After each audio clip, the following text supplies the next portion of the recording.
Hello students. आज हमारी class का जो टॉपिक है वो है कैफ़ी आज़मी। इनके द्वारा रचित जो गीत है वह है कर चले हम फिदा जानो तन साथी। कैफ़ी आज़मी इनका जन्म जो है 1919 में हुआ था और सन 2002 में इनका देहांत हो चुका था। चलो आइए पढ़ते हैं हम कैफ़ी आज़मी के बारे में। अतहर हुसैन रिजवी का जन्म 19 जनवरी को उत्तर प्रदेश के आजमगढ़ जिले में मजमा गांव में हुआ था। अरब की दुनिया में आगे चलकर वे कैफ़ी आज़मी नाम से मशहूर हुए थे। ठीक है। कैफ़ी आज़मी की गणना प्रगतिशील उर्दू कवियों की पहली पंक्ति में की जाती है। कैफ़ी की कविताओं में एक और सामाजिक और राजनीतिक जागरूकता का समावेश है तो दूसरी ओर हृदय की कोमलता भी है। अपनी युवावस्था में मुशायरों में वाहवाही पाने वाले कैफ़ी आज़मी ने फिल्मों के लिए सैकड़ों बेहतरीन गीत भी लिखे हैं। 10 मई 2002 को इस दुनिया से रुखसत हुए कैफ़ी के 5 कविता संग्रह झंकार, आखिर शब, आवारा सजदे, सरमाया और फिल्मी गीतों का संग्रह मेरी आवाज़ सुनो प्रकाशित हुए थे। अपने रचना कर्म के लिए कैफ़ी को साहित्य अकादमी पुरस्कार सहित कई पुरस्कारों से नवाजा गया। कैफ़ी कलाकारों के परिवार से थे। इनके तीनों बड़े भाई भी शायर थे। पत्नी शौकत आज़मी, बेटी शबाना आज़मी मशहूर अभिनेत्रियां हैं। ठीक है, चलो आगे चलते हैं। देखो पाठ प्रवेश, यानी इस पाठ में किसके बारे में बताया गया है। जिंदगी प्राणी मात्र को प्रिय होती है, कोई भी इसे यूं ही खोना नहीं चाहता। आज हम किसी भी व्यक्ति से कहें कि तुम्हें अरे प्राण चाहिए, तो क्या वो अपने प्राण दे देगा? नहीं दे सकता। ठीक है, दूसरों के लिए तो नहीं दे सकता, खुद के लिए जो है जरूर दे सकता। असाध्य रोगी तक जीवन की कामना करता है, यानी जिसे असाध्य रोग हो जाता है ना, जैसे कोई गंभीर बीमारी हो जिसका कोई लाइलाज नहीं है ना, तो वो भी अपने प्राण आगे से नहीं त्यागेगा। ठीक है, जीवन की रक्षा, सुरक्षा और उसे जिलाए रखने के लिए प्रकृति ने न केवल तमाम साधन ही उपलब्ध कराए गए हैं, सभी जीव जंतुओं में उसे बनाए, बचाए और रखने की भावना भी पिरोई है। इसीलिए शांतिप्रिय जीव भी अपने प्राणों पर संकट आया जान उसकी रक्षा हेतु मुकाबले के लिए तत्पर हो जाते हैं कि ये मुझे मार ना दे। लेकिन इसके ठीक विपरीत होता है सैनिक का जीवन। लेकिन यहाँ पर हम देख सकते हैं कि सैनिक का जीवन इन सब में अपवाद है, अर्थात सैनिक अपने प्राणों की कोई परवाह नहीं करता है। जो अपने नहीं, जब औरों के जीवन पर, उनकी आज़ादी पर आ बनता है, तब मुकाबले के लिए अपना सीना तान कर खड़ा हो जाता है। यह जानते हुए भी उस मुकाबले में औरों की ज़िंदगी और आज़ादी भले ही बची रहे, उसकी अपनी मौत की संभावना सबसे अधिक होती है। देखो कितनी अच्छी बात की है यहाँ पर एक सैनिक के लिए। प्रस्तुत पाठ जो युद्ध की पृष्ठभूमि पर बनी फिल्म हकीकत के लिए लिखा गया था, अर्थात जो ये एक फिल्म है हकीकत, उसके लिए लिखा गया था। ऐसे ही सैनिकों के हृदय की आवाज़ बयान करता है। यहाँ पर एक प्रकार से देखा जाए तो सैनिक जो हैं वो इस बात को प्रकट कर रहे हैं इस कविता में, जिन्हें अपने किए धरे पर नाज है। इसी के साथ इन्हें अपने देशवासियों से कुछ अपेक्षाएं भी हैं, चूँकि जिनसे उन्हें वे अपेक्षाएं हैं वे देशवासी और कोई नहीं, हम और आप ही हैं। इसलिए आइए इसे पढ़कर अपने आप से पूछे कि उनकी अपेक्षाएं पूरी कर रहे हैं या नहीं। चलो आइए चलते हैं, हम देखते हैं। कर चले हम फिदा। देखो अगर इसको, ये गीत भी है बहुत अच्छा है, देखो मैं आपको बताता भी हूँ। कर चले हम फिदा जानो तन साथियों, अब तुम्हारे हवाले वतन साथियों। सांस थमती गई, नब्ज जमती गई, फिर भी बढ़ते कदम को न रुकने दिया।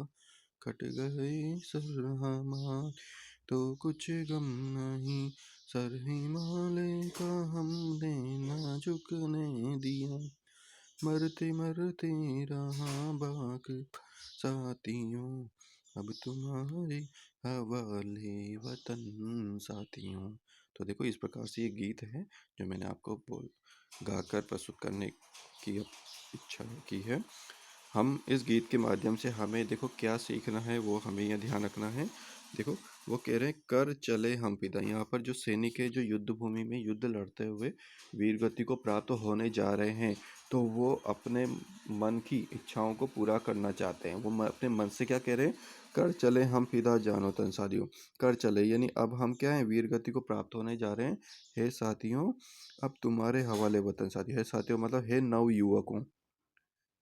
युवकों, अब तुम्हारी बारी है कि तुम इस देश की रक्षा के लिए क्या कर सकते हो। तो अब ये वतन जो है अब तुम्हारे हवाले वतन है साथियों।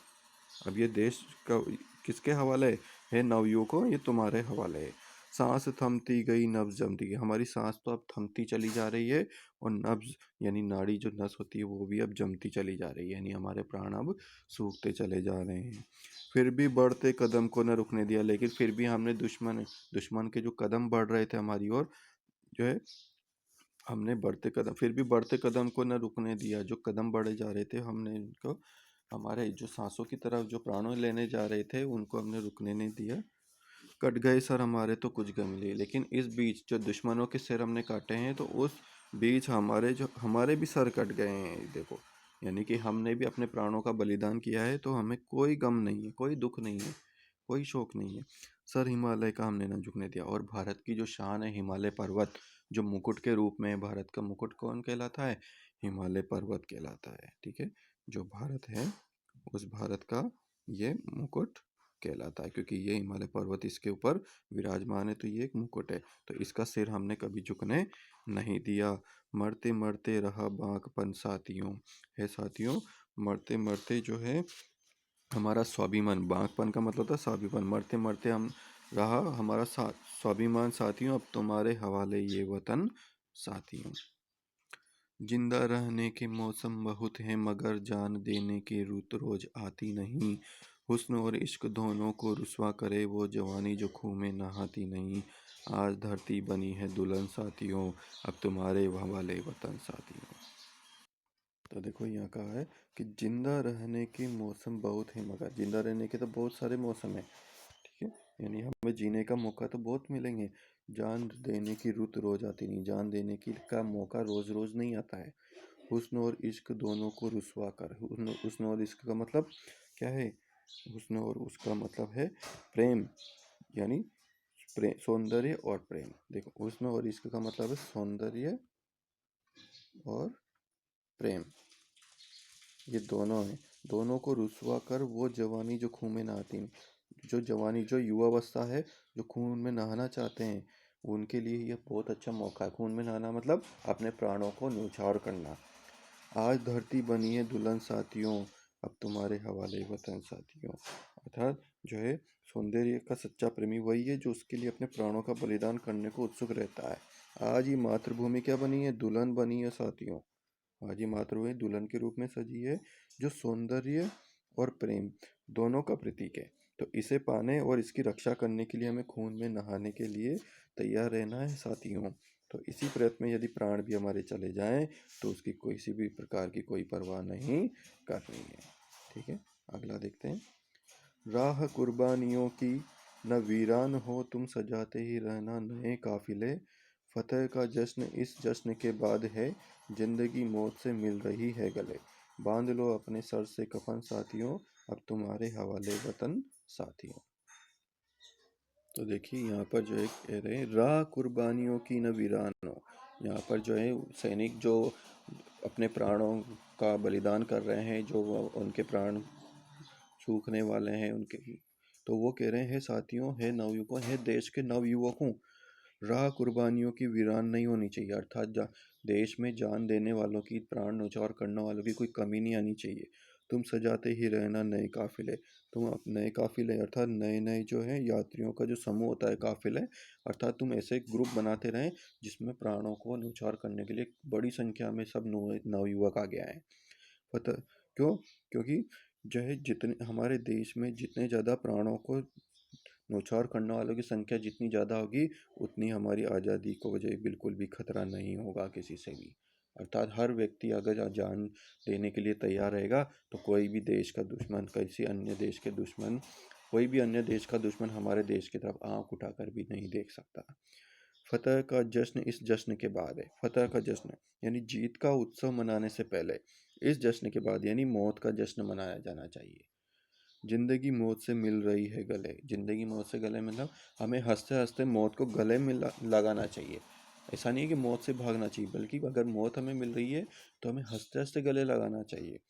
बांध लो सर से कफन साथियों, देखो सिर पर कफन बांधना यानी मरने के लिए तैयार रहना। तो हमें हर वक्त जो है अपने देश की सुरक्षा के लिए, अपने देश की आज़ादी के लिए, इसके स्वाभिमान की रक्षा के लिए हमें सिर पर कफर बांध लेना चाहिए। अब तुम्हारे हवाले वतन साथियों, है साथियों, अब ये वतन, अब ये देश अब तुम्हारे हवाले है। अब इस देश की आज़ादी की सुरक्षा अब तुम्हारे कंधों पर है। खींच दो अपने खून से जमी पर लकीर, इस तरफ आने पाए न रावण कोई। तोड़ दो हाथ अगर हाथ उठने लगे, छू न पाए सीता का दामन कोई। राम भी तुम्ही लक्ष्मण साथियों, अब तुम्हारे हवाले वतन साथियों। तो कितनी अच्छी बात कही है यहाँ पर कवि ने, देखो, खींच दो अपने खून से, खींच दो अपने खून से जमी पर लकीर, यानी जो है अपनी सरहद पर, जो हमारा भारत देश है, इस भारत देश की सरहद पर जो है आप क्या कर सको, इस भारत देश की सरहद पर आप एक खून से लकीर खींच दो। क्यों खींच दो? इस तरफ आने न पाए न रावण कोई भी दुश्मन, रावण यानी कोई भी दुश्मन जो है इस लकीर को जो है पार करके हमारी सीमा के अंदर न घुस सके। तोड़ दो हाथ अगर हाथ उठने लगा, अगर किसी का हाथ अगर जबरदस्ती उठने लगे, अर्थात कोई अगर जो है जानबूझकर युद्ध करना चाहे तो उसका हाथ तोड़ दो, अर्थात उसे जो है पराजित कर दो। छू न पाए सीता का दामन कोई, और ऐसे हाथ उठने लगे जो सीता का दामन यानी हमारी भारतीय नारी के प्रति अगर कोई जो है, जो भारतीय नारी के प्रति बेइज्जत करने का अगर दुस्साहस करे, तो हमें उसे जो है उसे उसकी पराजय के रूप में उसे हराना होगा। राम भी तुम ही हो और लक्ष्मण भी तुम ही हो, अर्थात राम जैसा स्वाभिमान वाले भी तुम हो और लक्ष्मण जैसे जोश वाले भी तुम हो। अब तुम्हारे हवाले वतन साथियों, है साथियों, अब ये वतन जो है अब ये तुम्हारे हवाले है। इस वतन की रक्षा करना, इसके स्वाभिमान की रक्षा करना, यहाँ के रहने वाले सभी देशवासियों की रक्षा करना, यहाँ की नारियों की रक्षा करना, उनके स्वाभिमान की रक्षा करना, इसकी सरहदों का रक्षा करना, सब है नवयुवकों अब ये तुम्हारे हवाले है। अतः तुम्हें इस देश की रक्षा करना तुम्हारा परम कर्तव्य और अपने प्राणों को न्यौछावर हंसते हंसते तुम्हें करना चाहिए। अब तुम्हारे हवाले ये वतन साथियों।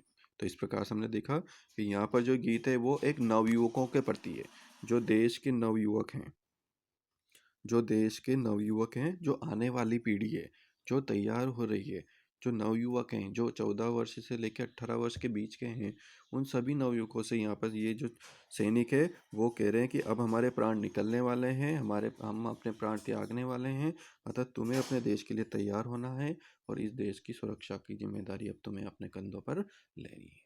ठीक है, तो इस प्रकार से हमें इस पर गीत का आपको पहले आपको भी गीत गाकर इसको पहले पढ़ना है, उसके तदुपरांत ही जो है इसका भावार्थ निकालने की कोशिश करनी है।